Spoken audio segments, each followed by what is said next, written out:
Pun. Bismillahirrahmanirrahim. Assalamualaikum warahmatullahi wabarakatuh. Waalaikumsalam warahmatullahi wabarakatuh. Gimana kabarnya semua? Sehat? Alhamdulillah. Meskipun suasana cuaca yang tidak menentu, yang panas, kadang hujan, tapi tetap semangat untuk mencari ini lah. Karena memang sesungguhnya akhirnya kewajiban seorang muslim itu mencari ilmu. Jadi meskipun ada halangan, ada udzur, bila mana bisa disempatkan, tetap kita harus bisa masuk dalam perkuliahan atau kelas. Oke, untuk selanjutnya,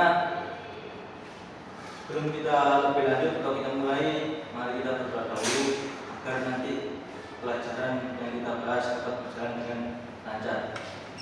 Alhamdulillah wa lakum sulihah al-Fatihah.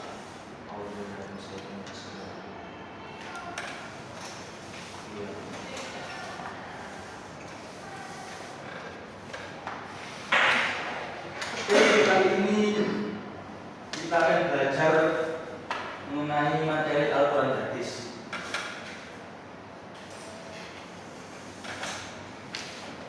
Nah, di dalam Al-Quran hadis ini tidak hanya belajar tentang membaca Al-Quran ataupun menghafal hadis dan juga surat-surat pendek di dalam Al-Quran.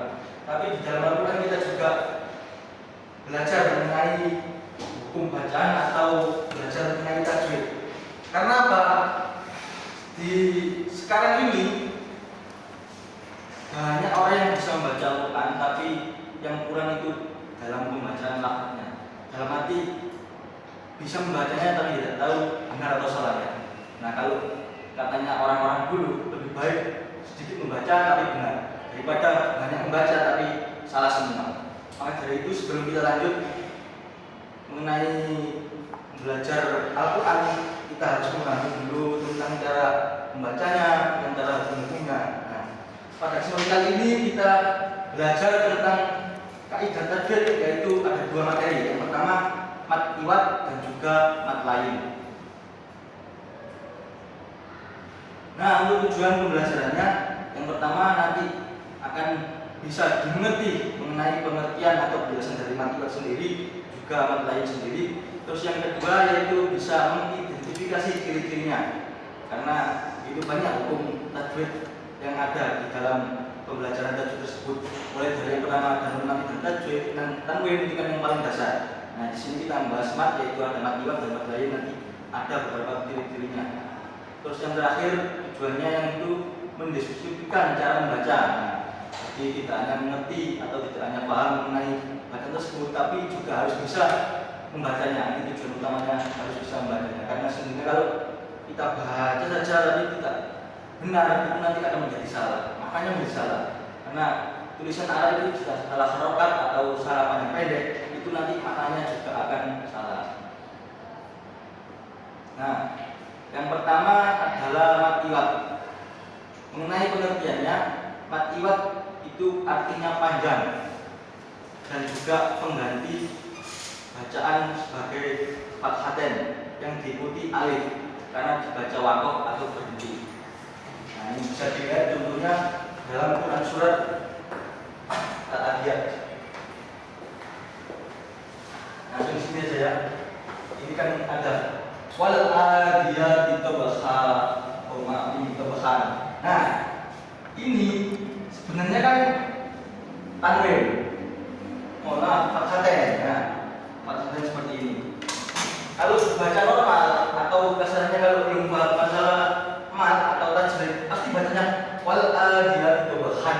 Nah, itu salah. Yang benar adalah menjadi tabakha. Karena apa? Sejelasan dibaca panjang sebagai pengganti dari fathaten. Nah, ini sebagai pengganti fathaten yang diikuti dengan alif. Yang semula bacanya pendek wal adiyati tabakhan jadi panjang tabakha. Cuma hanya menjadi ha. Nah, penggantinya situ. Tapi jika kalian ingin berhenti tidak masalah. Misal wal adiyati tabakha wal muriyati tabakha, kalau kan teruskan sumpah enggak kuat nafasnya, bisa berhenti di sini. Terus bacanya subhan pendek. Tapi kalau menggunakan mat iwad itu nanti menjadi panjang. Qadha, subha, nakata, seperti itu. Paham? Jadi fathah yang menjadi fathah dengan syarat diganti dengan panjang. Ini pengertian dan contoh dari mad kuat.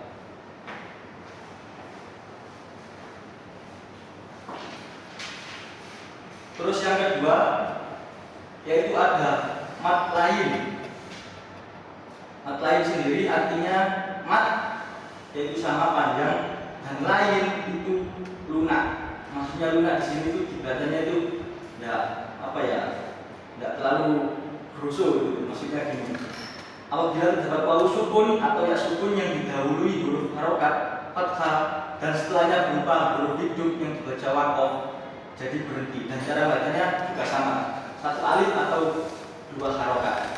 Nah, ini juga tentunya kelihatan tentunya. Ya.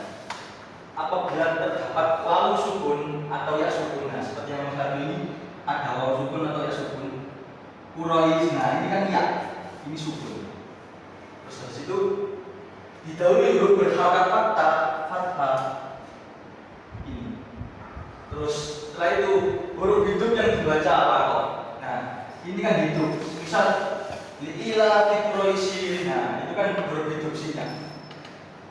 Jadi itu kalau misal dibaca hukumat lain, bacanya berarti ila fikrois. Nah, itu padanya sekitar satu alif sampai dua harokat. Ini untuk pengertian mad lain, dan ini kaidah atau syarat-syaratnya. Apabila terdapat wawu sukun atau ya sukun yang didahului huruf berharokat fathah dan setelahnya berupa huruf hidup. Maksudnya setelah wawu sukun dan ya sukun ada huruf hidupnya, itu maka baca waqaf atau berhenti. Tapi terkadang ada improvisasi. Maksudnya improvisasi itu bagaimana?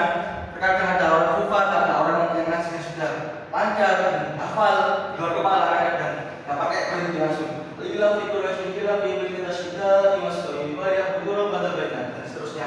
Itu juga tidak masalah, yang penting bacaannya jelas dan juga tidak mengganti harokatnya.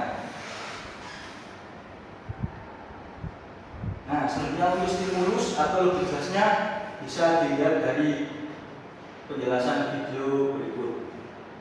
Bentar.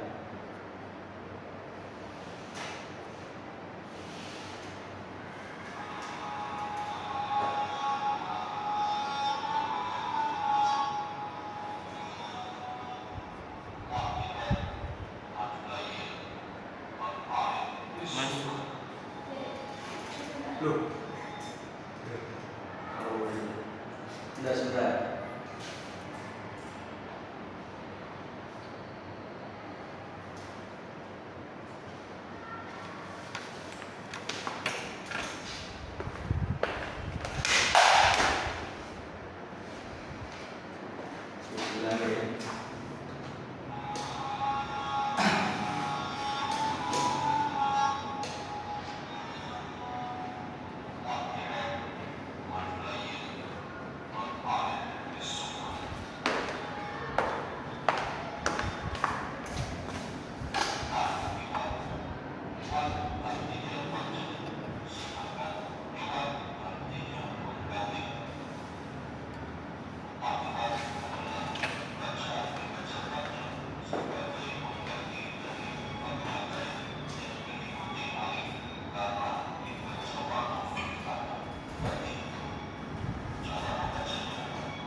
ciri atau cara membaca mat liwat dan juga mat lain.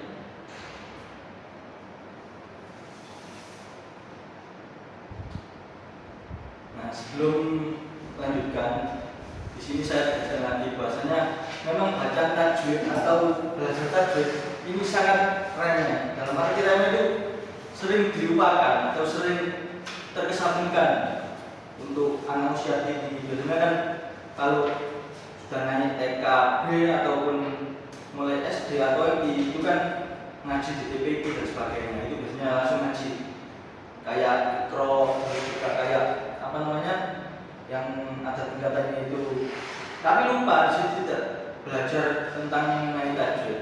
Sebenarnya tajwid ini penting sekali. Karena apa? Kalau membaca tidak dengan benar dan juga tidak tahu apa hukumnya, itu nanti akan jadi salah pengertian dan juga salah kalimat. Karena kan banyak sekali yang ditemui. Saya juga menemui sendiri bahwa anak MTS, anak kelas 6, bahkan anak SMA itu hukum melati dan tanwin aja tidak tahu. Itu tadi karena salahnya mulai sejak dini tidak diajarkan tajwid, melainkan yang diajarkan hanya panjang pendek dan juga lancar membaca.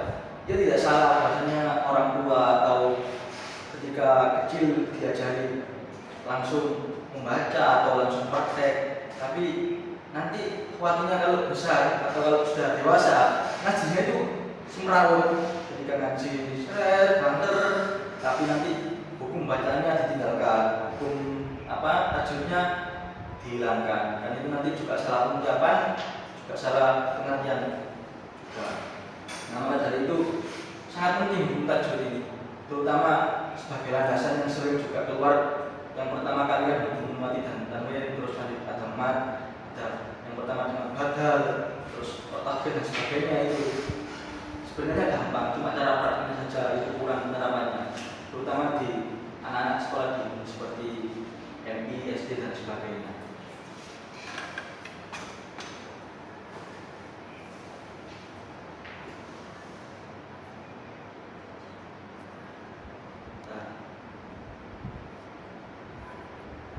Nah, lanjut.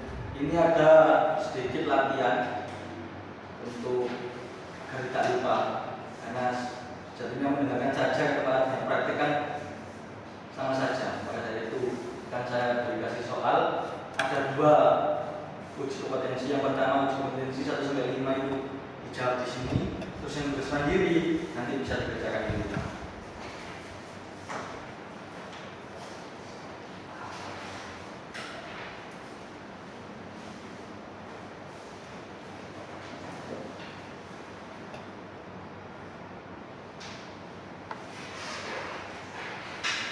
Itu bisa dikerjakan nomor 1 sampai 5. Saya beri waktu 3 sampai 5 menit. Terus yang tugas mandiri itu bisa dibuat PR.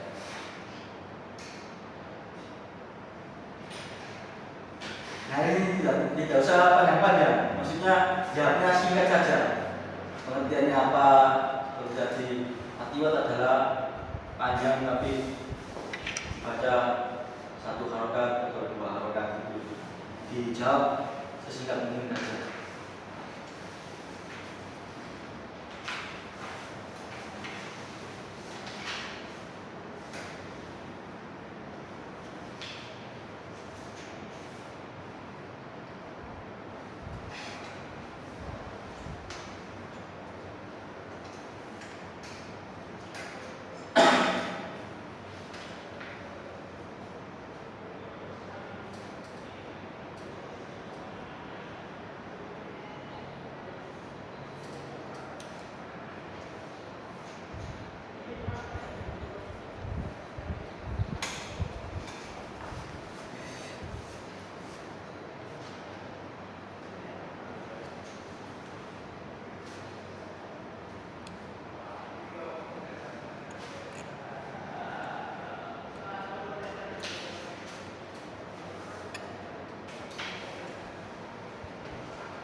Yang sudah selesai mungkin nomor 3 dulu atau nomor 5 dulu.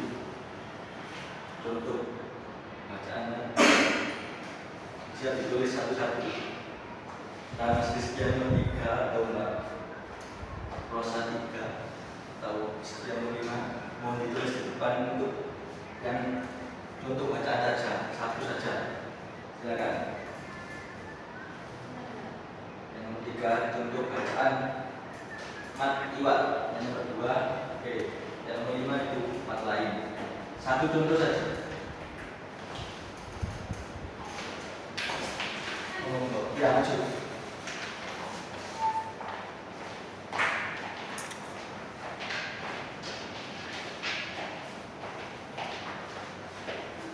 Ya di sini tak baca. Salah. Kecil sangat. Seperti orang apa? Oh, tahu ya di sini tak apa-apa. Di sini yang ini ya. Nggak usah sesuai nomornya. Nah.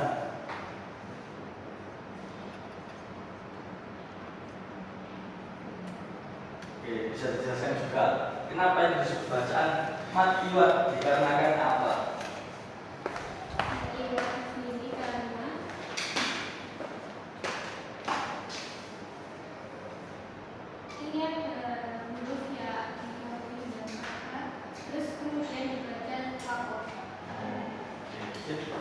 Benar. Terima kasih. Berarti maju lagi. Terus yang kedua, nomor lain. Nomor 5. Selanjutnya nomor 3. Terus di apa itu? Terserah bebas. Mat lain.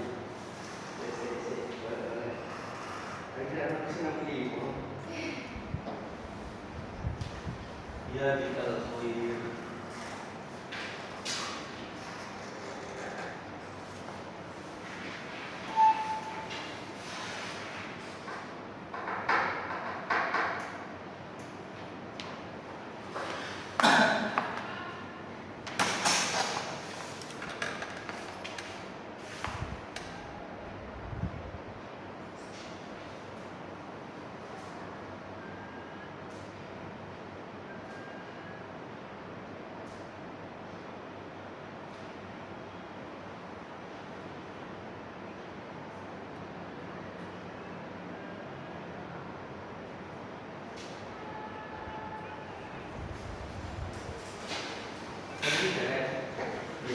Sama saja.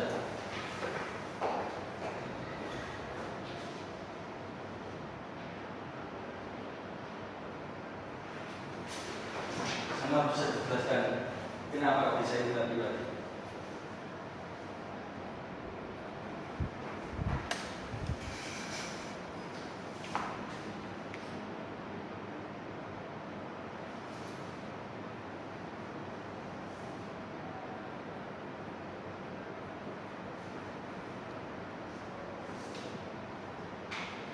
Dan ini akibat karena apa bang? Terdapat wawu atau yang Setelah sebelum sukun dan diakhiri huruf fathah, huruf yang berharokat fathah. Jadi dibacanya Fa'inama al-usri yusra, bukan Fa'inama al-usri yusra. Terima kasih. Jadi sebenarnya mudah belajar tapi sangat mudah. Tapi ini prakteknya. Terkadang kita sudah belajar tapi tidak dipakai itu kan lupa lagi. Meskipun sangat mudah. Dalam arti anak TK atau anak kelas 1 pun insya Allah sudah bisa. Kalau sudah mulai diajari. Nah terus kembali lagi. Ini langsung dijawab di situ aja. Yang nomor 1 dulu. Jelaskan pengertian mat kuat dengan mat lain. Langsung saja sesimpelnya. Mat iwat itu apa? Mat lain itu apa? Monggo. Tidak usah dulu, nanti ya dahulu jawabannya saya kasih dia. Oke Pak. Oke. Kalau kalimat itu fathahnya diganti dengan fathah dan dibaca panjang satu kali atau dua kali. Kemudian yang kali itu wawu atau ya sukun yang didahului fathah. Kemudian dia ada bacaan hidup tapi dibaca waktu Terus untuk yang selanjutnya ini langsung dijawab aja Mas Rizky. Bagaimana cara membaca mat luar dan mat lain? Membacanya gimana? Ya cara membacanya itu dengan panjang, pendek, Iya. ataupun bagaimana kan gitu. Dibaca kalau sepanjang satu alif ada 2 harokat. Itu untuk pengertian. Liwat Oke. Terus untuk mat lainnya itu juga sama, dibaca wakaf dan bisa dibaca 1 atau 2 atau 3 alif. Oke, benar-benar. Jadi mudah kan belajar tajwid, tidak serumit dan sesulit yang kita bayangkan. Nah, jadi kalau jadi seperti itu materi kita pada siang hari ini. Untuk selanjutnya nanti kita bisa belajar mengenai mat lagi, yaitu ada mat tajwid sukun dan nanti ada mat-mat selanjutnya, banyak sekali hukum tajwid dan hukum-hukumnya itu. Nah, untuk selanjutnya yaitu refleksi. Oh sebentar, sebelum refleksi, apa yang ada yang ingin ditanyakan mengenai pembelajaran siang ini dari mat iwat atau mat lain? Kalau tidak ada, insya Allah saya cukupkan di sini. Semoga nanti kedepannya kita bisa bertemu lagi dengan keadaan sehat dan juga tidak ada udur atau tidak ada kegiatan di luar. Yang terakhir, jangan lupa dikerjakan PR-nya yang tugas mandiri tadi. Minggu depan insya Allah kalau kita bisa bertemu nanti dikumpul lagi jadi satu. Terus setelah itu, sebelum kita akhiri, mari kita baca doa terlebih dahulu agar apa yang kita pelajari dan juga yang kita praktekkan pada pembelajaran siang hari ini dapat memberikan manfaat juga keberkahan di depannya. Amin.